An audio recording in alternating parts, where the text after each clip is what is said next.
Hello, and welcome to this week's breakdown of the latest episode of The Curse of Oak Island. I hope that you and yours are well and keeping safe and healthy considering the circumstances. Before we begin this video, I think I'd better make a little announcement. My book, the Oak Island Encyclopedia, has just undergone a slight structural change. The publisher that I use very recently demanded that I double all of the margins in my book. As a result, my book's text and images will now be slightly smaller than those in copies purchased prior to March 18, 2020. The text of the Oak Island Encyclopedia was relatively large to begin with, and so I don't expect that this change will terribly inconvenience most readers. If you'd like to get yourself a copy of this book, please check out the link in the description. Season 7, Episode 17 of The Curse of Oak Island begins at the Eye of the Swamp, beneath the center of which a stack of boulders was uncovered at the end of the previous episode. Geoscientist Dr. Ian Spooner examines the formation, which Rick Lagina remarks bears some resemblance to the subterranean makeup of the so-called paved wharf, and concludes that it must be artificial. The treasure hunters are soon joined by Laird Niven, who observes that the feature resembles filled-in cellars that he has examined in the past. The next day, Billy Gerhardt reopens the Uplands pit, which was backfilled in the previous episode due to issues with its structural integrity. He uncovers what is believed to be the remains of an old Truro Company searcher shaft called Shaft 5, and follows that structure down into the earth.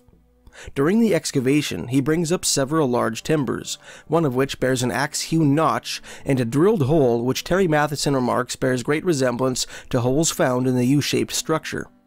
At the bottom of Shaft 5, Billy Gerhardt uncovers what appears to be the remains of a transverse tunnel.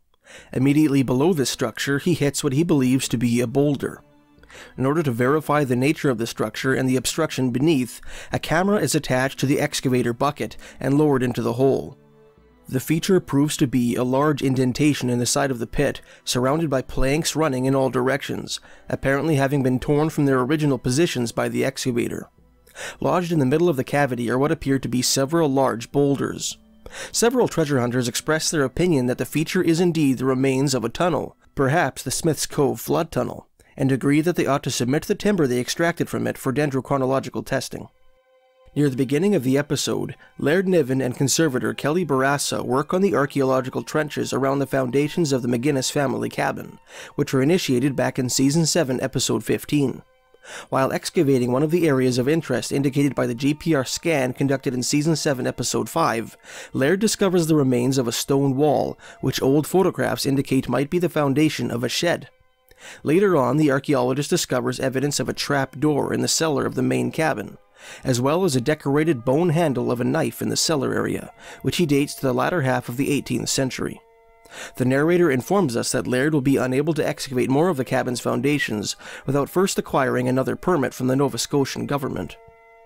In the middle of the episode, the Fellowship of the Dig meets in the war room to learn the results of the laser ablation test performed on a formless lump of scrap lead, which Gary Drayton discovered in the previous episode during a brief metal-detecting excursion on the beach of Oak Island's Lot 18. The crew members call up geochemistry professor Dr. Chris McFarlane, who carried out the test. McFarlane informs the team that the lead contains mercury in tin, and opines that the mercury must have been introduced after smelting. Mercury is one of the most volatile elements, he explains, so if you heat it up to 800–900 degrees to smelt it, the mercury would be gone, so it had to have been introduced by some other process. I've never seen anything like it, honestly." Unquote. Jag Begley then remarks that mercury features in Petter Amundson's Oak Island theory, presented back in Season 1, Episode 4, which contends that Elizabethan Jacobean scientist and nobleman Sir Francis Bacon is the man behind the Oak Island mystery. I will outline Petter's theory in more detail in a later video.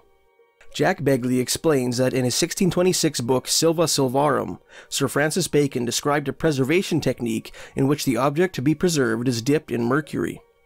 Interestingly, a number of artifacts discovered on Oak Island over the years, including fragments of broken pottery found in 1937 on Jowdrey's Cove, and a fragment of parchment brought up from the Money Pit area in 1897, are said to have borne traces of mercury.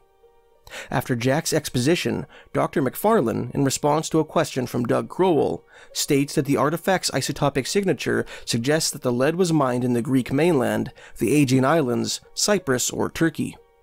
Gary Drayton remarks that each of the places that McFarlane mentioned were known to have been frequented by the Knights Templar. At the end of the episode, Mike Jardine and the crew of Irving Equipment Limited begin to dismantle the Smith's Cove cofferdam, Oak Island Tours Inc.'s permit for the barrier having expired. The cofferdam's removal spells the end of any serious excavations at Smith's Cove for at least the remainder of the season. Thanks for watching. If you enjoyed this video and would like to help support this channel, please check out my book, The Oak Island Encyclopedia, which you can find by clicking the link in the description.